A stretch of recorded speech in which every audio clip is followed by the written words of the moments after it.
She kept the door open for 30 years, but her children never came, until one day they finally did. But it wasn't for a reunion, it was for her funeral. The phone call came at 6:47 on a Tuesday morning. Marcus Miller was already awake, standing in the Kittmiller of his Seattle penthouse, watching the fog roll across Elliott Bay through floor-to-ceiling windows.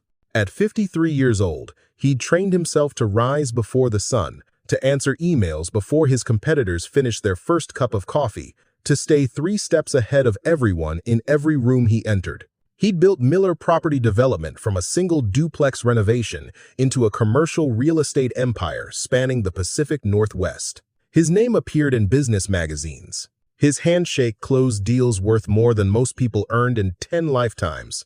He had everything a man could want, everything except peace, at 6:47 inches the morning when an unfamiliar number from a 541 area code appeared on his phone. Oregon. The call was from Oregon. Marcus stared at the screen for 3 full rings before answering. He already knew.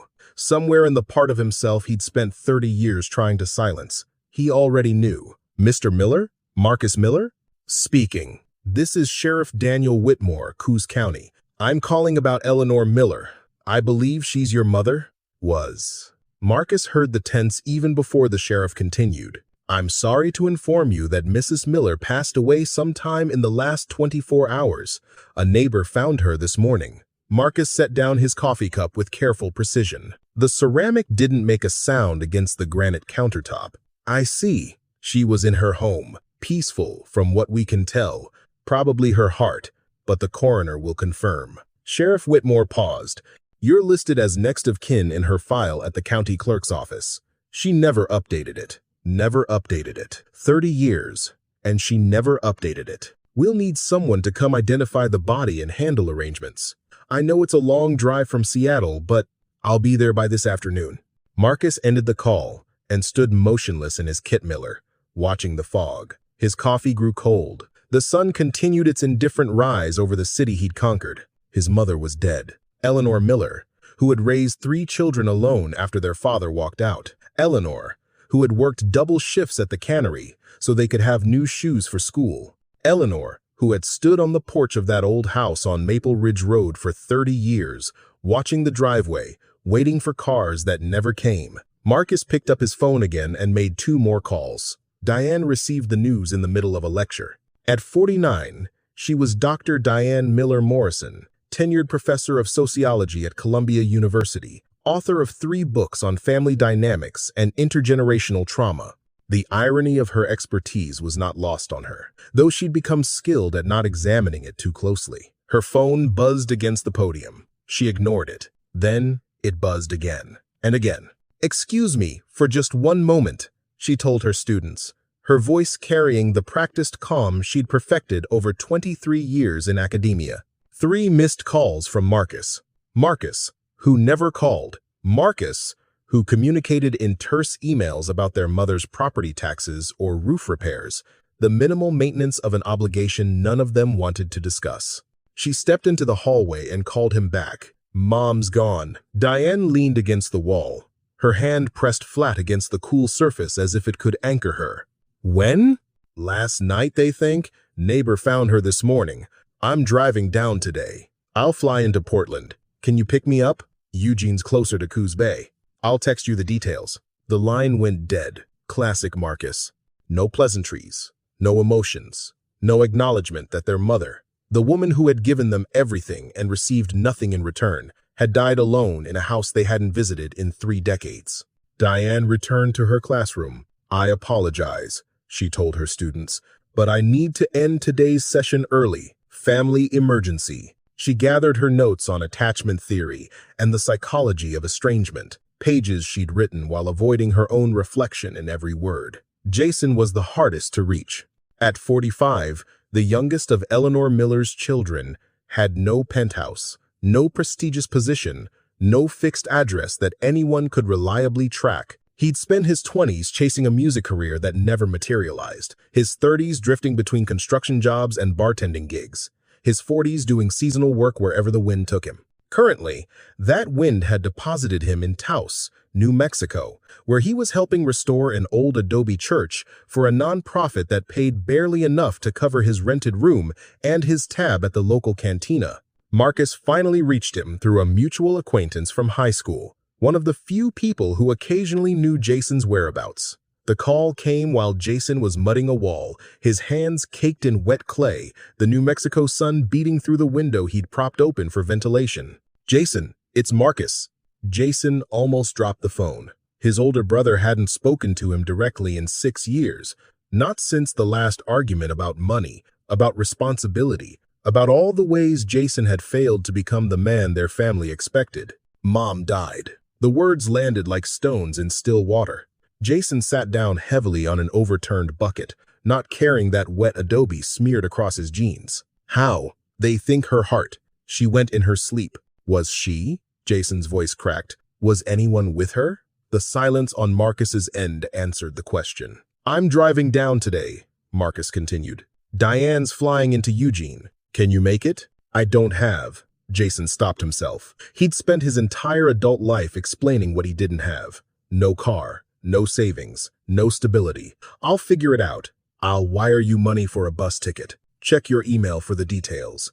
Marcus hung up before Jason could object, before Jason could admit that he hadn't seen their mother in 12 years, not since he'd borrowed $300 for a demo tape that never got recorded and promised to visit at Christmas, and then just didn't. He sat on that bucket for a long time, his hands drying and cracking with the adobe, thinking about the last phone call he'd had with his mother.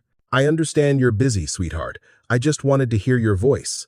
Call me when you can. I'll leave the porch light on." That was 8 months ago. He'd never called back. The drive from Seattle to Coos Bay took Marcus 6 hours.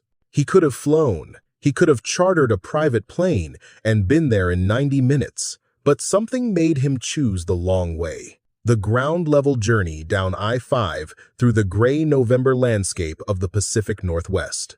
Maybe he needed the time to prepare himself.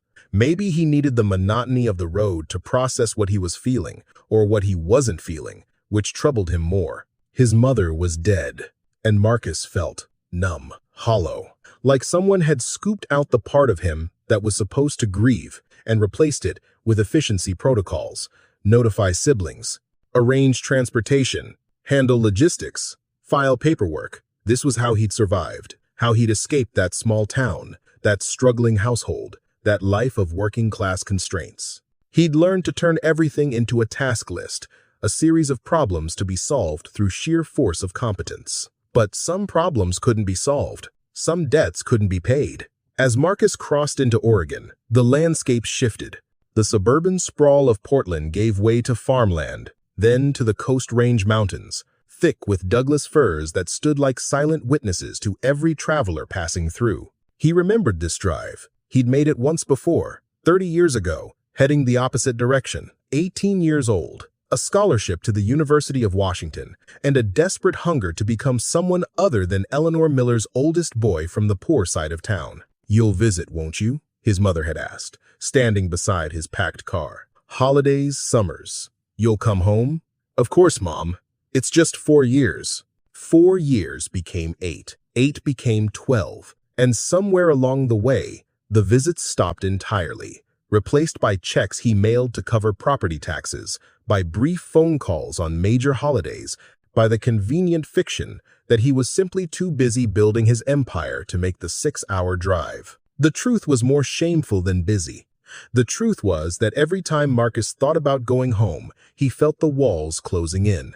The memories of working 3 jobs during high school to help his mother pay rent, the humiliation of wearing clothes from the church donation bin, the constant, grinding awareness of everything they didn't have. He'd run from poverty so hard and so far that he'd convinced himself there was nothing back there worth returning to. But there was. There had always been. Diane's flight landed in Eugene at 3:47 p.m. She'd spent the 5 hours in the air grading papers, not because the work was urgent, but because she couldn't bear to sit still with her thoughts. The words blurred on the pages.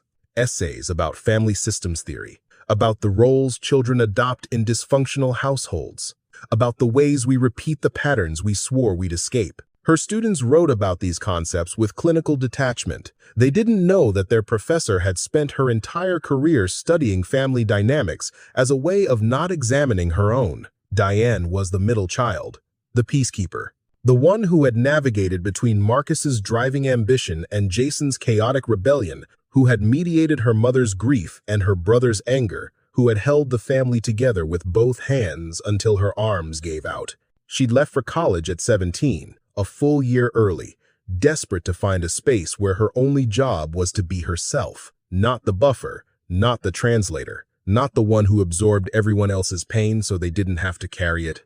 But leaving had meant leaving, and staying gone had meant staying gone. The early visits home had been painful, watching her mother work too hard, age too fast, bear the weight of 3 absent children with grace that Diane didn't deserve to witness.